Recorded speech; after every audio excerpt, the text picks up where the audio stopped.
The votes are in and Marylanders have spoken. Republican Larry Hogan will be the next governor of the state. Good evening. This is CTV News for Wednesday, November 5th. I'm Byron Scott. And I'm Patricia Valone. Thank you for joining us. Well, it has been more than a decade, but come January, a Republican will take over the State House. In a historic upset Tuesday, voters elected GOP businessman Larry Hogan to be the next governor of Maryland, defeating Democrat Anthony Brown in stunning fashion. Our reporter Rochelle Metzger and photographer Ara Laughlin have election night reaction from the Hogan campaign from his victory party in Annapolis.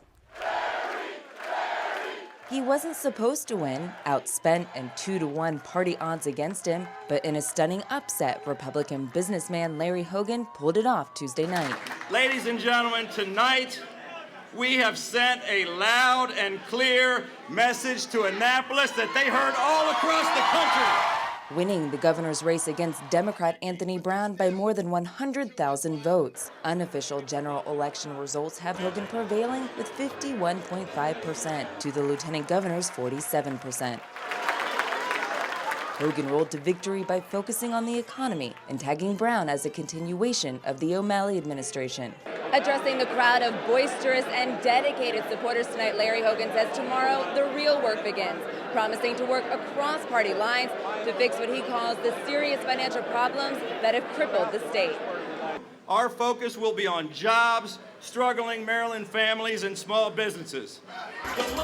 Energy was high throughout the night. The crowd loud and proud with signs, drinking, and dancing. We're just excited. We know there's really going to be some change. Only time will tell how much Hogan and running mate Boyd Rutherford will get done with the Democratic-controlled legislature, but supporters say they're confident the pair will bring about what they want most. A wonderful person, very down-to-earth, very, very nice, very charismatic. I think he is a very good businessman, and I think that's what the state really needs. If you've met Larry or if you've met Boyd, you know this is an A-plus team, and these are the guys that will get it done here in Maryland. What kind of governor will Hogan be? And Hogan is the first candidate to be elected governor after opting into the state's public financing system. Direct spending by his campaign was limited to about $2.6 million during the general election, about half of what Anthony Brown raised. And the governor-elect told a group of reporters today in Annapolis that the campaign is over and now the work begins. Maryland's 62nd governor is still basking in the glow of last night's upset of Anthony Brown.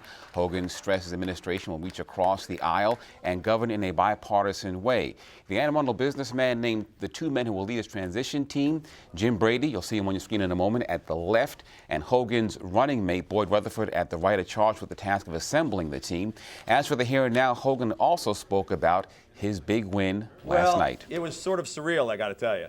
I mean, even though we were hopeful and optimistic and confident last night, it still was kind of a shock when state troopers showed up at our hotel room and said, "We're here to protect you, Governor."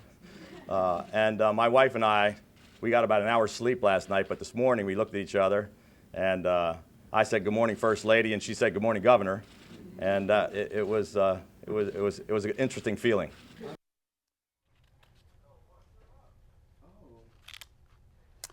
And they hope to have the transition team in place by year's end.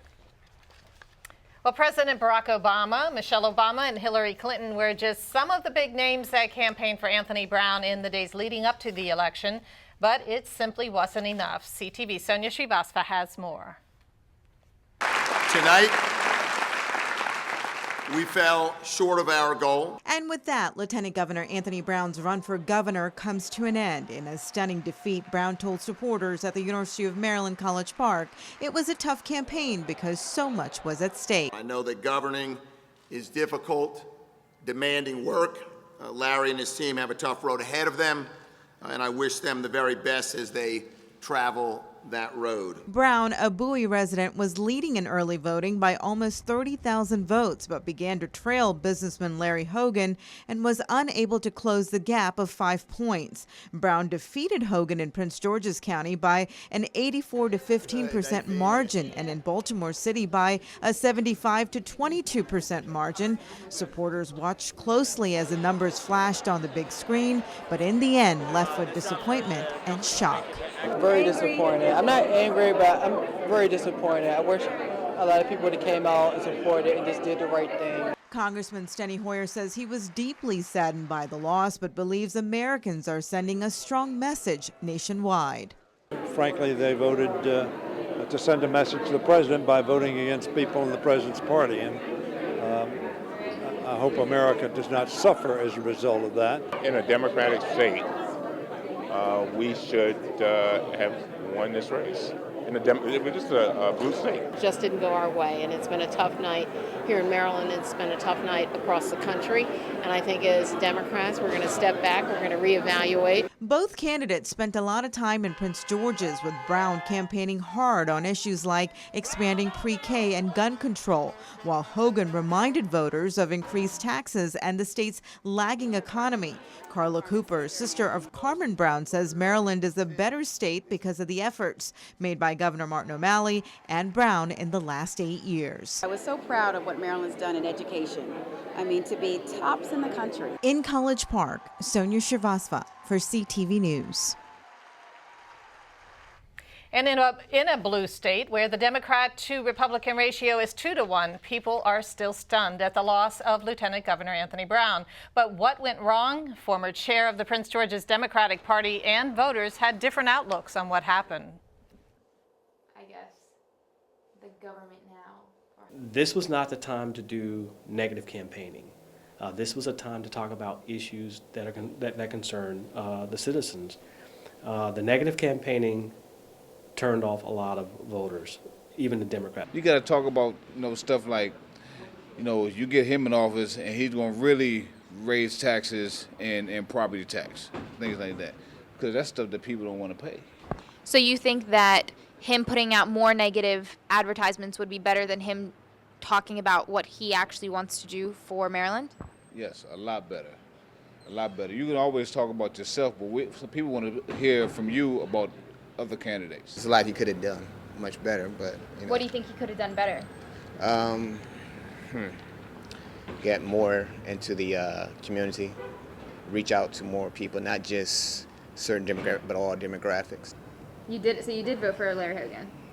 Yeah. Why'd you vote for Larry Hogan? Because I wanted to change too. I wanted to change. And a lot of people say, but you're black, so you should have voted for him. So, but for me, it is about color. It's about what you're going to do for the community and how you're going to help us. In his speech last night, Hogan stressed that Marylanders are tired of the way the government is doing things, and he hopes to bring the change they're looking for. Well, we are also learning about some surprising results when it comes to those countywide races. Yes, one seat on the school board too close to call, and a controversial referendum on the ballot hangs in the balance as well. CTV's Stephen Gray's here to explain what's happening. Right, there are a lot of close countywide races, so let's get right to it. And that question that Byron was speaking about is question J, and it asked you, the voter, if you're for or against extending term limits for county lawmakers, giving officials the option to serve 12 consecutive years. Well, CTV caught up with some residents yesterday to hear their opinions about this referendum. I'm a little concerned about the county exec having so much power. Well, I did not vote to extend the term limits because of that. To probably do an effective job, you probably would need it extended 4 years, just so you can carry out your policies. Now, as you saw, there are two very different sides, and this vote is currently split with 49% of voters for and 51 against. And now what you're looking at now to the Board of Education races, as you see there, two incumbents hold their seats while newcomer Loopy Grady defeats District 2 incumbent Peggy Higgins. Now, the one race we'll have to keep a close eye on is in District 3 with Hernandez and Waller in a dead heat. Now, also worth mentioning is Todd Turner and Derek Davis. They are comfortably elected to the county council. That one was, of course, expected, but these two other races a little bit unexpected. So these absentee and provisional ballots will have something to do with that, and those are being counted tomorrow. All right, and they do say your vote counts, so obviously this is a case of that. Absolutely. All right, Stephen, thank you.